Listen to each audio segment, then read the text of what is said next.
make sure this is going on my laptop. Okay, cool. Hello, how's it going? It's another week of NFL playoffs, and it's exciting as hell. Thanks for joining me once again, Casey. I know that you're at your dorm and stuff. Are you living in a dorm this year? Yeah, it's like a dorm apartment type Okay, style, I got you. A little bit more space than a traditional dorm. Yeah, yeah, it's nice. So last week we did the wild card weekend. I think Casey beat me by one game because, of course, he chose the Commanders over the Bucks. Let's go ahead and recap these just real quick. The first game was Chargers Texans. I don't think either of us saw this one coming. No, not at all. I mean, Justin Herbert absolutely fell apart, and I mean, he wasn't done justice by a few of his pass catchers, making him look bad. As the Chiefs have had that issue in the past with receivers dropping balls and somehow landing into the opposing players' hands, and it was just an ugly game for the Chargers. You never saw really a bad performance from Justin Herbert throughout the regular season to that extent, and then they go in there and just get absolutely embarrassed. Yeah, I mean, you look at how the Chargers ended the regular season. It was on a high note. They were playing well. The Texans, on the other hand, they had fallen off as soon as Tank Dell went out. Tank Dell got injured on his touchdown pass against Kansas City. They couldn't put up anything offensively after that, and the Chiefs held on pretty handily to win that game. I mean, the offense literally just collapsed in that game. And then the following week, they only put up 2 points off of safety, so the offense put up 0 points the following week against Baltimore, and you thought this team was all but dead because of the lack of receiving and C.J. Stroud's, I guess, mental state. He was clearly shaken up and affected by how Tank Dell went out and all that stuff. So, going into this game, it was, you look at the two teams, who's hot, who's cold, and it was the opposite. I mean, the Chargers were on a 3-game winning streak heading into the postseason. In all three of those games, they scored 34 points, 40 points, and 34 points. Again, two of them against division rivals, one of them being the Broncos, who were a playoff team. So this was a shock to me personally. I thought the Chargers would win this pretty handily. They had their chances to. The first half was all Chargers, but they couldn't seem to capitalize on their opportunities. They couldn't do it, and Texans took advantage. Yeah, I think they were out coached, and I think it showed their experience as well. I mean, it's hard to win a playoff game under a new regime in the first season. We saw the Texans do it last year with D'Amico Ryans, and clearly it didn't phase them in year two. But like you said, they couldn't capitalize on those opportunities. They got some early turnover. They got some chances early, and their defense really set them up well, I thought, for their offense, and they just couldn't capitalize. And Casey, we have the exact same Final Four in the AFC side of the bracket as we did last year. I don't remember the last time this happened. Certainly, this was a surprise to a lot of people. The Texans topping the Chargers in this wild card matchup, but we'll talk about this shortly here. How this shapes up for the divisional round in the AFC. But let's move on to Steelers Baltimore. Are you surprised at all by this result? Because I know I'm not. No, not at all. I mean, I know we, of course, both picked Baltimore, and I mean, it was utter dominance. It was, of course, a divisional game can go either way in the playoffs or just in general. But, I mean, I don't think really there's much I can say other than, the Ravens deserve to be in the divisional round right now, and they made their statement last week, and the Steelers just aren't the same team that they were earlier in the year that was able to, pull off decent wins, we'll put it that way. And this is a Steelers team that going into the postseason was on a 4-game losing streak against 4 really good teams. You had Philadelphia, Baltimore, Kansas City, and Cincinnati. The only team that they played close against was Cincinnati in that final week. We all know Cincinnati missed the playoffs. Their defense was very weak this year. But the rest of the games, they weren't even really competitive against good teams. And so you knew coming into this game, well, it's a division rival, anything can happen, but the Steelers have not been hot at all, whereas the Ravens have a chip on their shoulder. It was just pure domination from start to finish for the Baltimore Ravens, and they move on to the next round, deservedly so. Yeah, well, now we have Broncos, Bills, and I think I expected it to be a little bit closer, honestly. I mean, of course, the Broncos, inexperienced. They're, of course, under a somewhat newer regime, and Sean Payton, and then, of course, the rookie quarterback. it was cool to see a rookie to rookie connection, also Oregon to Oregon connection on that first touchdown to Troy Franklin. But it just seemed like their defense was just outclassed by the Bills. And we know how we'll talk about the Bills Ravens game in a moment. But I mean, the Bills offense is just really surprised so many people this year. Of course, we knew Josh Allen was going to be the elite quarterback he is year in and year out, but with limited resources, it was crazy to see not only their defense, shut down the Broncos really from the get-go, besides that one touchdown, but also just, give the offense a chance, give Josh Allen a chance to come out and do his thing on the field.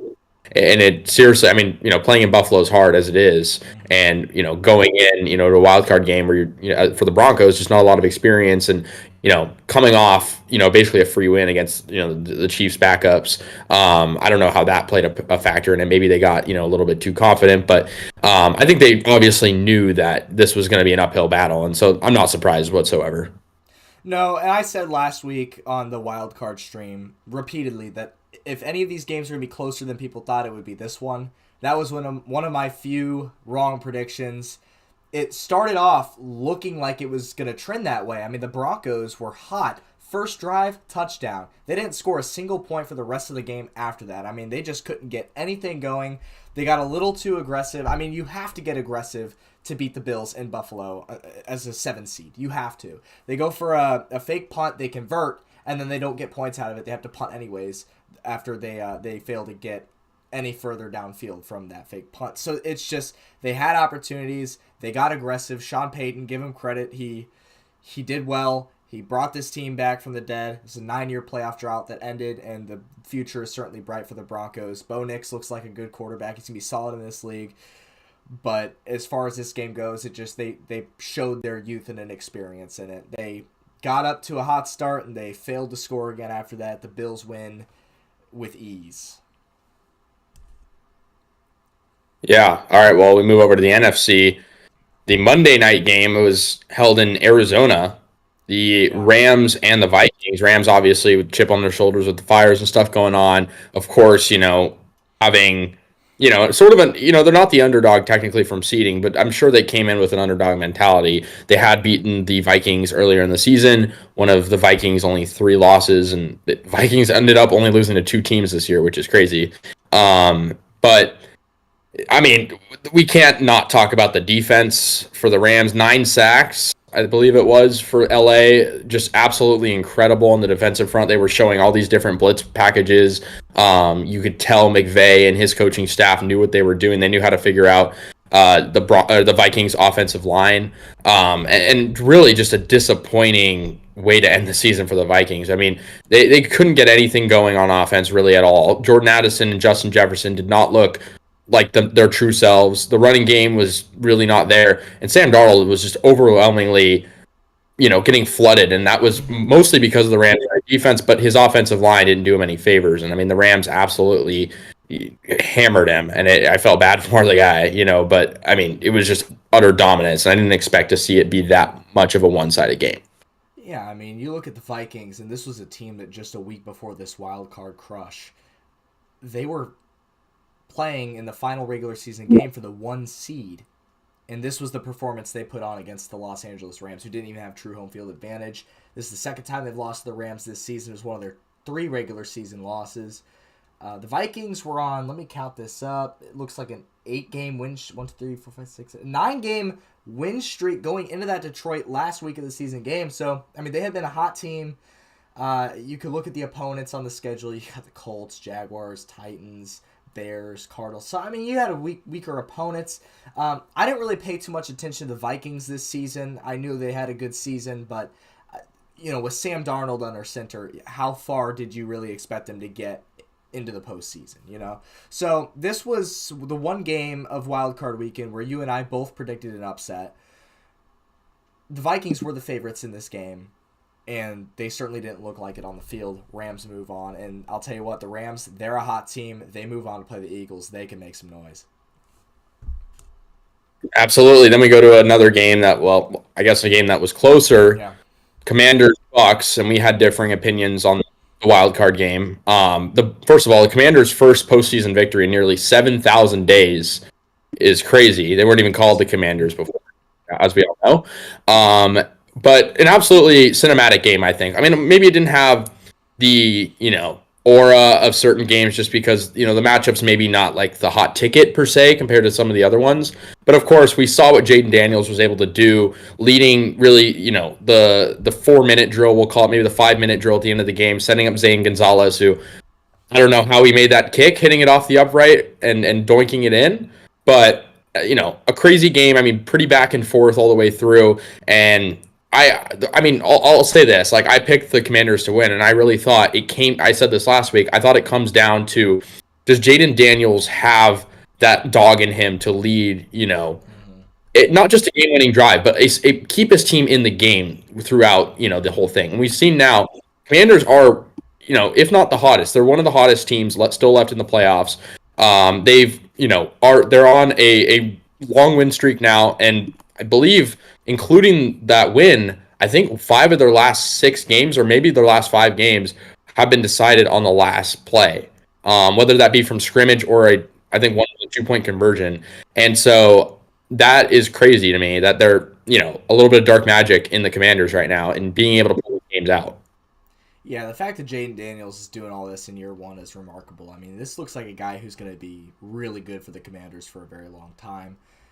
Not enough can be said about how he stepped up as a rookie and bringing this dreadful organization back on the map. The Bucks were a chippy team all season. When they were on. They were really tough to bring down. And to be honest, they had this game all but sealed until, of course, Jalen McMillan, he started his motion too early. The timing was off, and Baker Mayfield on the handoff just fumbled it. Commanders got the ball back, and the rest was that. This is a game that's going to haunt the Bucks and the Bucks fans for a long time. This was just a really, really heartbreaking loss, and just to add salt to the wound, a doink for a field goal to win is just that's crazy. So Bucks knocked off early. I didn't see this one coming.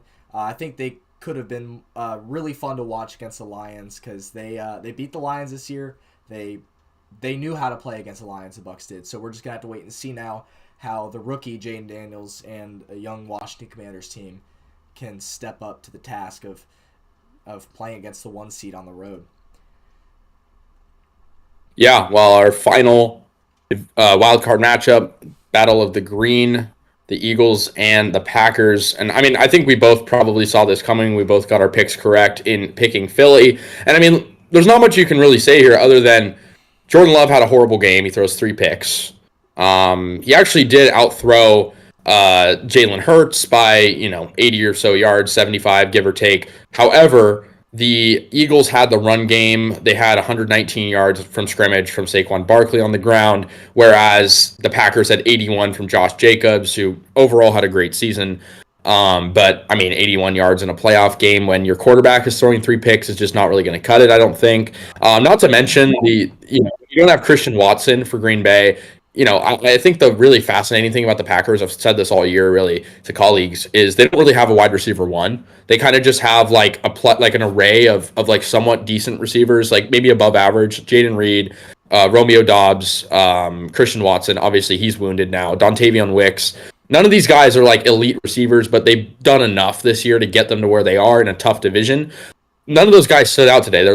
Against the Eagles, their leading receiver had 46 yards. That was Jaden Reed. And I mean, there's not much you can do. Like I said, when you don't have Christian Watson, the Eagles are at home. They play well at home. And they didn't really even have to utilize that much of the passing game. This game was probably closer than they would have wanted, but not much you can really say if you're an Eagles fan. You're going to the divisional round again, and it's a solid victory for Philly.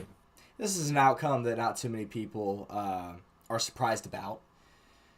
I mean, you look back to the week 1 game where it was more competitive, it was closer, but that was week 1. It was in a different country.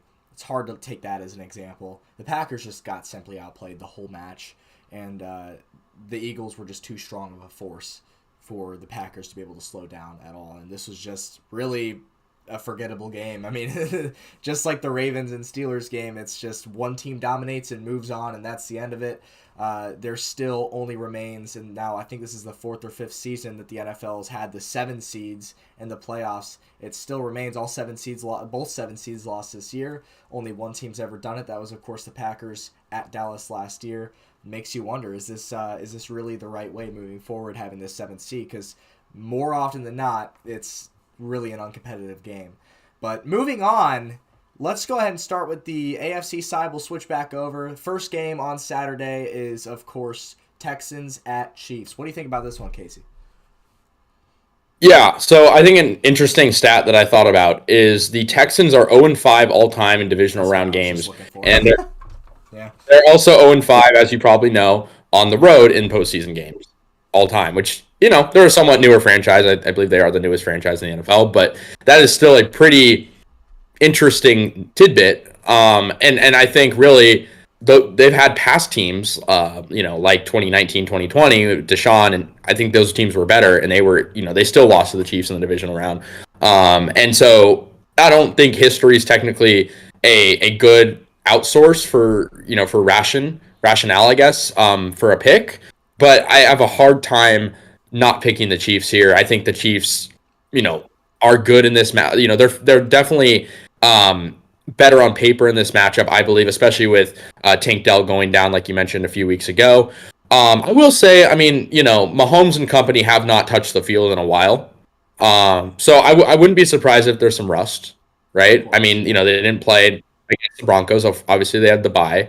It's been about almost a month. So I think I'm expecting the Texans to maybe come out and maybe like get a few stops. I don't know how their offense is going to do against the Chiefs defense, especially considering the Texans offense was not great early on against the Chargers. And I don't anticipate it being any better early on against the Chiefs in a cold, hard to play in Arrowhead Stadium. Mm-hmm. So I got the Chiefs. I got them winning by 10. Yeah, I think that's it's going to fair. be a 23-13 type game, maybe. Very fair. Yeah. Like you said, the Texans in the divisional round all time are 0-5. Mahomes, in his 6 years as a starter prior to this season, was 6-0 in the divisional round. Mahomes, in this is 7th year as a starter. So far, he has failed, or not. I'm sorry, wrong term. He has made the conference championship every year as a starter, which is remarkable.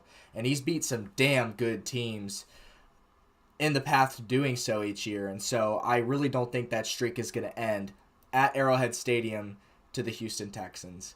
I know Houston had a really big game last week against the Chargers, who just collapsed. But if this game is going to be anything like how the last one was in week 16 or 15, 16, one of those 2 weeks, I don't think the Texans are gonna have much of a fighting chance in this one. I think really it's the fate of the football gods to have a Bills and Chiefs rematch in the AFC championship. But yeah, I mean, to be that team that stops Mahomes before the AFC championship, I don't see the Texans being that team. You talk about the rust. I know there's a lot of talk going around right now about when it comes to that. The Chiefs haven't played since Christmas Day, which is almost a month ago. I don't think it's going to be too much of a worrisome thing for this team. I mean, they could be rusty, maybe first quarter, but they'll figure it out. They'll snap out of it. I think they're going to put up a pretty good fight. I don't think it's going to be an overwhelming win. We know how the Chiefs do against teams in the playoffs. It's always seemingly a close game. I think you're right, about 10 points is the sweet spot there. I'm thinking Chiefs 27, Texans 17, roughly.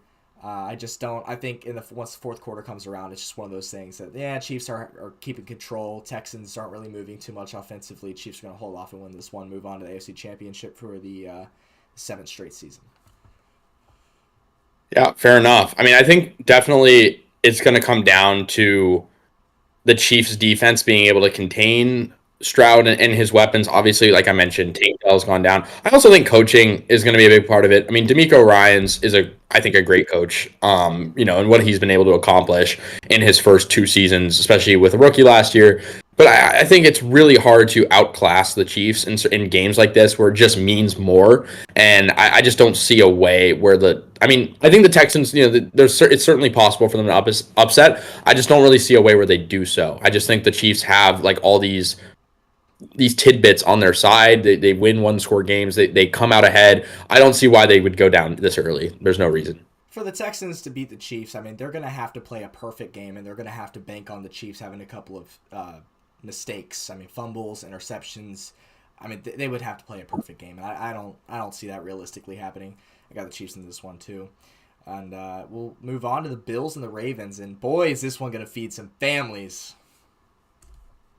Yeah, this could go down as game of the year, honestly. Maybe depending on what the Super Bowl or what we see and in the next week of games.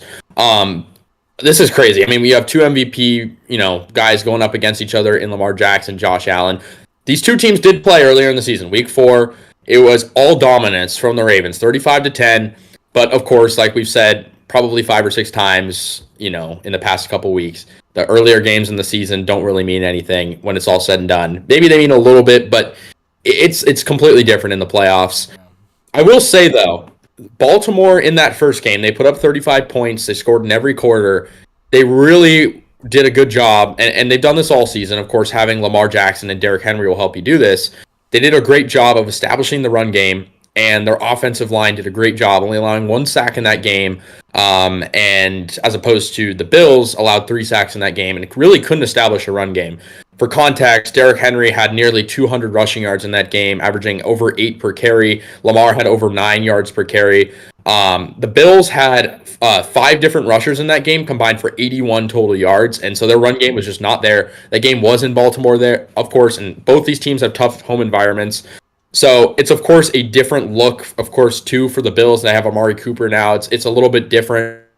So I think this is really anyone's game. I think this is a game that's really going to go down in the history books as a classic. I think it really could, with 2 MVPs going at it, MVP candidates, of course. But when it's all said and done, I'm going to pick the home team. I'm going to go with the Bills this time. I think it's going to be really hard for the Ravens to win twice. I know they dominantly won the first time, but now I think the Bills know what the Ravens are completely different this year, adding in Derrick Henry. I think the Bills know what they mean now in terms of business.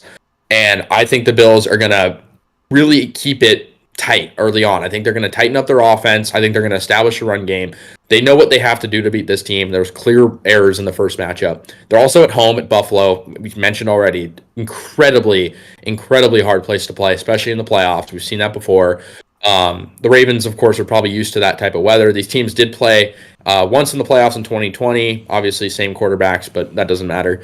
It's that long ago at this point. But I'm going to go Bills, and I'm going to give them, a 1-score victory, and I think it's going to be like 2 points. I think Justin Tucker is going to kick a game-winning field goal. I mean, that's obviously he's been an inconsistent kicker for the most part this season. We've known Justin Tucker is like the best kicker of all time, and he's had like shakeups this year. I think he's going to show everyone that he's still Justin Tucker, and he's going to make a game-winning field goal. Did I say the Bills were going to win earlier? Yeah. I was a little confused there. You contradicted yourself. Yeah, I was like, I'm stupid. I'm going to go with the Bills. But however, I think I think Justin Tucker is going to miss a game-winning field goal. That's what I meant to say. I think honestly, like he is the great kicker, but I think it's really going to come down to him in a close game like this. And I don't know, he's been inconsistent this year. That's a bold take. He misses a field goal that would have tied or won the game. I'm going to clip that if it does come true and put you on a pedestal there. But, looking back to that 35-10 game, that was all the way back in week 4. That was in Baltimore. These two teams have changed. It's certainly going to be a different environment, a different game, obviously higher stakes. And when you look back at the AFC Championship last year, the downfall of the Ravens was Lamar not doing Lamar's things. He was sitting back in the pocket a lot, passing a lot. He wasn't taking his running opportunities like he usually does. It's almost like he was trying to prove to the world that he could be a passer too, not just a running quarterback. I don't really know, but it was strange. This year is a different game plan, obviously. You had Derrick Henry. He's going to be a huge part of this game. It's just, for me, really hard to go against the Bills and go against a home team. But like you said, this is anybody's game for the taking. It's hard to imagine that there is a favorite in this game. And I could see it really going either way. These are just two, anytime that you have a Super Bowl-esque matchup in the second round, it's a treat, all right? And in my humble opinion, I think both the Bills and the Ravens are better than any team in the NFC.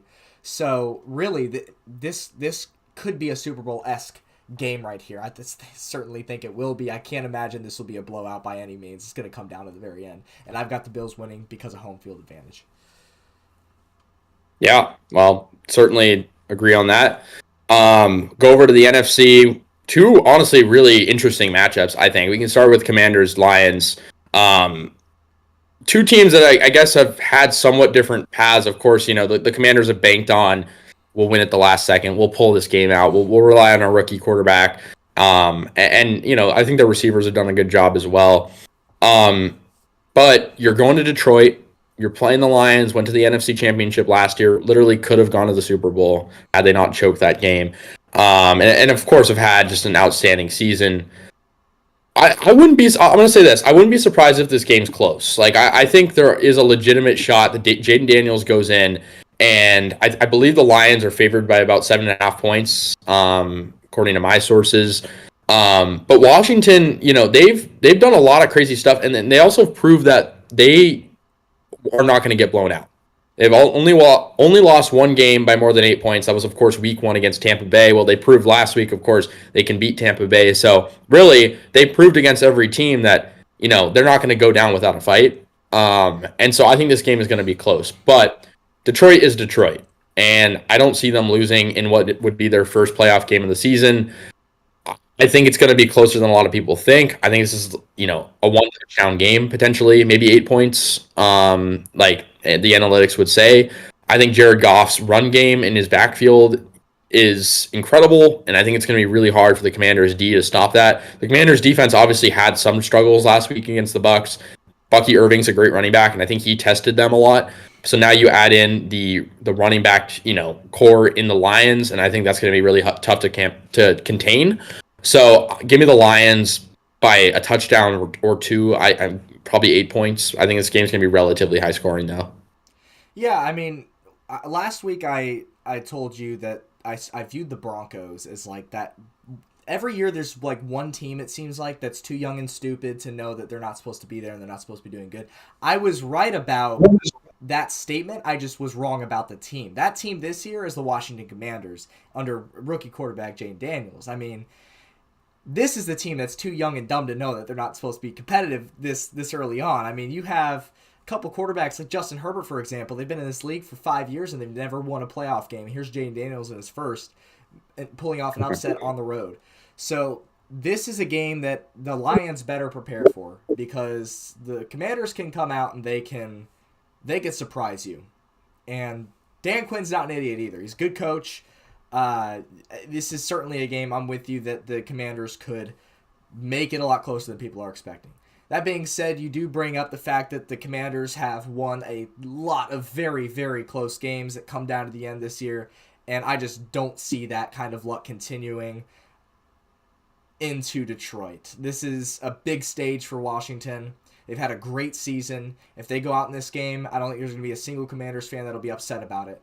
It's a bright future for the Commanders, and I do think their run ends here. I just don't see you stopping Dan Campbell and the Detroit Lions in Detroit in the Divisional with a young team like the Commanders do. I got the Lions also winning this one. Yeah, so we go to the second and final NFC matchup. I think this one's also going to be a really good game. Rams, Eagles in Philly. Now, I think one thing to note that I certainly looked at was the Rams do not have a very good rushing defense. They're 22nd in the league in total rushing defense, and you're going up against a guy in Saquon Barkley who, had a great game against the Packers. He's had a great season. He's doing things that we haven't seen in a long time from him. He's really rejuvenating his career. But the Rams proved last week against the Vikings, as we talked about earlier, that their defense, who cares about the numbers? Their defense is scary as hell. When they blitz and when they come out with these, insanely cerebral packages, they can get to the quarterback. And of course, I think that's going to be an interesting thing to look at this upcoming game, because Jalen Hurts is a lot more mobile than Darnold. And obviously, I'd say his receivers are somewhat equal to that of Darnold's. You have Devontae Smith, and the core that they have. So I don't know. I Brown as well. So I think it's going to be a very interesting matchup, because the Rams beat the Vikings, so there's no reason in my eyes they can't beat the Eagles. I think playing in Philly is tough. You're going up against good receivers again. You're going up against good defensive players, and of course Jalen Hurts I think is just an overall much better quarterback than Darnold. Even though I love Darnold, USC guy, but I will say this is going to be a tough matchup for the Rams. But the Rams are kind of like a more polished version of the Commanders. Like they really shouldn't be here with the way their season started, but they have, unlike the Commanders, they have experience, and I just really think my X factor for this game is Cooper Kupp going to break out of his sort of dry spell going on. Obviously, he's been one of their great receivers. He's dealt with injuries, and Puka Nacua is great. Tyler Higbee got injured last week, so he goes down potentially. I don't know if he's playing in this upcoming game. The Rams are deep on offense, especially with Kyron Williams, but I think Cooper Kupp is going to absolutely have to stand up to give Matthew Stafford another great option down the field, because the Rams really didn't look down the field much last game. They were relying on the short gains, and I think it worked to their favor with their defense setting them up. But I think Cooper Kupp is going to absolutely have to break out of a funk he's been in a little bit, and I don't blame the guy. He's been banged up, but they can't rely on Puka only. I mean, he's going to be double guarded. So, yeah. But for my prediction, sorry, I'm going to go with the upset again. I think the Rams are going to win again. They're going to go to the NFC Championship. I had to pick an upset this week. I think it's close, though. I think it's honestly 6-point game. And, the Eagles miss out on the last drive, honestly. Turn the ball over. So, yeah, that's my pick. And the Rams didn't just beat the Vikings last week. I mean, it was pretty dominant. It was very convincing. They showed that they're still a good team. They've got the experience. They won a Super Bowl with a lot of this core: Cooper Kupp, Matthew Stafford, a lot of players still on this team. When you've got a team that's got Stafford, Kyron Williams, Puka Nacua, Cooper Kupp, and even Demarcus Robinson, a former Chief, that's a dirty roster. And this is a team that can really punch you in the gut if you don't carefully game plan for it. And you beat me to it, because I was also going to take the Rams in this game, and I'm still going to stick by that, which gives us the exact same Final Four predictions. I really like the Rams right now. They're one of the hottest teams in football. They're probably just as hot, maybe a little less, a little more than the Lions as far as NFC teams go. It's just, this was such a convincing win last week against the Vikings that it's hard to ignore it. And so for them to go into Philadelphia, I don't think it's going to faze them too much. And I really, really can see an upset come out of this game. I really can. So for that reason, I'm with you. I'm taking the Rams in an upset here. And I think it's going to be Rams-Lions, which could be good, and then Chiefs versus Bills in the Final Four. Yeah, and I mean, we talked about the Rams offense, but let's take a look at their defense really quick. I mean, you have Jared Verse, who's the lock for defensive rookie of the year. Braden Fisk, who's been absolutely otherworldly for them in his rookie season. I mean, talk about their draft. You have Cam Curl, who's been great. Kinchins, who's been great. Kobe Turner. I mean, their defense. I thought when they lost Aaron Donald to retirement, I thought their defense would need an identity shift.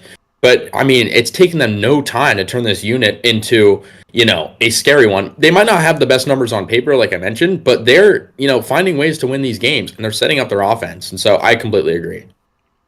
It's going to be a fun weekend. It's certainly going to be more competitive than that first round. There are a lot of uncompetitive games in that first round, but this is when it gets serious. This is when it gets fun. So you're on the edge of your seat, and this is just some good old football that we're about to watch here. And, thank you for doing this stream with me again. It's always a pleasure to do this with you. It's always fun to sit here and talk about it. I know we're just two small guys that get about 5 to 10 viewers a stream, but it's for the love of the game. You know how it is, and so it's always a pleasure to do this with you, my guy. Likewise, man. We're gonna keep it going strong. So yeah. All right. Well, with that, I know you got a class to get to, so I'll leave you be. But thank you guys for tuning into the stream, and then if you're not on the stream and you're just watching this, appreciate you watching it as well. Be sure to come watch us next week as well as we talk about the Final Four teams, whoever those four might be. Casey, good to see you, man. Likewise, bro.